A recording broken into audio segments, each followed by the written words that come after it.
কুমিল্লার লালমাই পাহাড়ে একটি প্রাচীন প্রত্নতাত্ত্বিক নিদর্শনের সন্ধান মিলেছে। এরই মধ্যে প্রত্নতত্ত্ব অধিদপ্তর নিদর্শন উদ্ধারে খনন শুরু করেছে। প্রত্নতত্ত্বটি দেখার জন্য ভিড় করছে মানুষ। কাজী এনামুল হকের তথ্য ছবিতে প্রতিবেদন। কুমিল্লার ধর্মপুর গ্রামের আবু চেয়ারম্যানের বাড়ির মাটি খননের সময় এই ঘরের দেয়াল ও প্রাচীন কাঠামোর দেখা মেলে। বড় বড় ইট দিয়ে তৈরি প্রায় 6 ফুট চওড়া প্রাচীন এই দেয়াল হয়তো কোনো স্থাপনার কর্নার। এই খবর ছড়িয়ে পড়লে এলাকায় চাঞ্চল্য সৃষ্টি হয়। আর এখানে কি আছে না আছে আগে আমরা জানতাম না, আবার খনন করা শুরু করাতে এরপরে জানতে পারি এখানে বিল্ডিং পাওয়া যায়।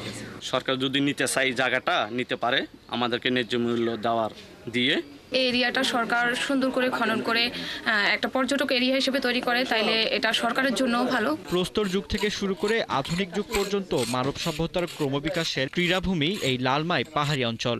এখানে খননের মাধ্যমে 6ষ্ঠ থেকে 12 শতকের অসংখ্য প্রাচীন পুরাকীর্তি উন্মোচিত হয়েছে। বর্তমানে এখানে অনুসন্ধানের কাজ করছে 7 সদস্যের খনন টিম। আপাতত আমাদের তো গেজেটে উল্লেখ আছে 20-22 একরের মতো জায়গা, তার মধ্যে আমরা একটা অংশ ধরে এখন কাজ করছি। এই অংশটা আমরা জাস্ট এখন আনুমানিক যে অংশের মধ্যে কাজ করছি এটা হইতে পারে হয়তো 1 কানির মতো জায়গার ভিতরে আপাতত আমরা শুরু করলাম আর কি। স্থাপত্য কাঠামোর যে দৃশ্যমান রয়েছে এটা থেকে আমরা ধারণা করতেছি যে এখানে একটা বড় আকারের একটা সভ্যতা ছিল। 2টা দেয়ালের ধ্বংসাবশেষ উন্মোচন করেছি।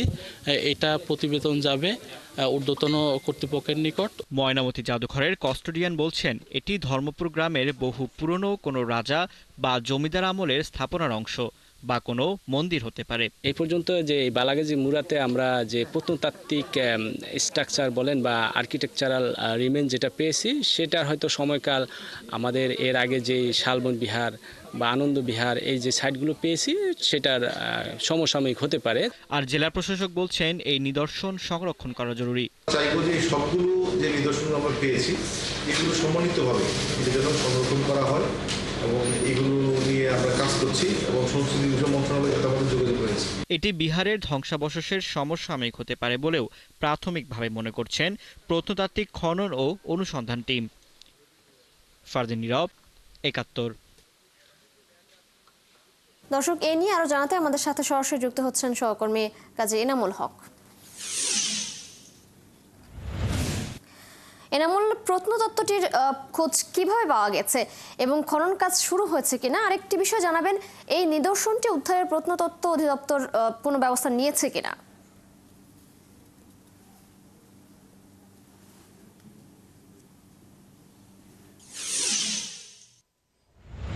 মূলত হচ্ছে প্রত্নতত্ত্ব অধিদপ্তর কিন্তু এখনো কাজ করছে এবং চলবে এই মাস ব্যাপী, এবং এই জায়গার মাটি খুঁড়লেই ইতিহাসের সেই লাল ইট দেখা যাচ্ছে এবং সেই প্রাচীন লাল ইট বলে দিচ্ছে এই এলাকার ইতিহাস।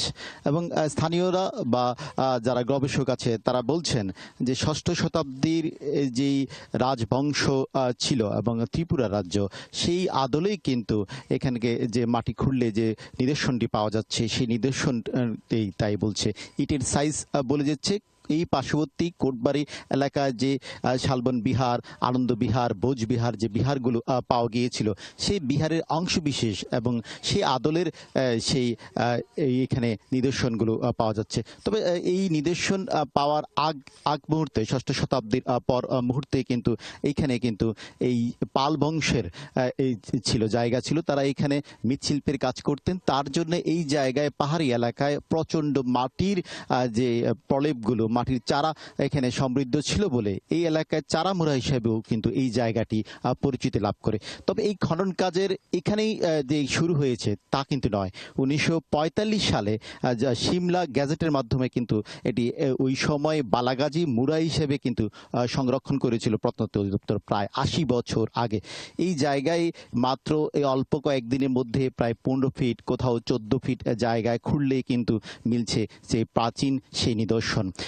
হতে পারে রাজবংশের অথবা ত্রিপুরা রাজ্যের খনন কাজ সম্পন্ন হওয়ার পরেই কিন্তু প্রত্নতত্ত্ব অধিদপ্তর জানান দেবে যে এই জায়গাটি কার ছিল বা তার ইতিহাস সম্বন্ধে বিস্তারিত তারা জানাবেন। তবে খনন কাজটি কতদিন চলবে সেই প্রশ্নে কিন্তু বলছে যে এই খনন কাজটি এই মাসব্যাপী চলবে। তবে এই খনন কাজকে কেন্দ্র করে স্থানীয় এলাকাবাসী কিন্তু একটি উৎসাহ বা আগ্রহ বা আনন্দে উদ্ধৃত, কারণ এই খনন কাজকে কেন্দ্র করে একটি এই এলাকার ইতিহাস, কুমিল্লার ইতিহাস, যে কুমিল্লার যে সংস্কৃতি, যে পাদপীঠ যে কুমিল্লা, সেই কুমিল্লার ইতিহাসকে গড়বে এবং এই এলাকায় মানুষজন আসবে এই ইতিহাসকে জানার জন্য আসবে।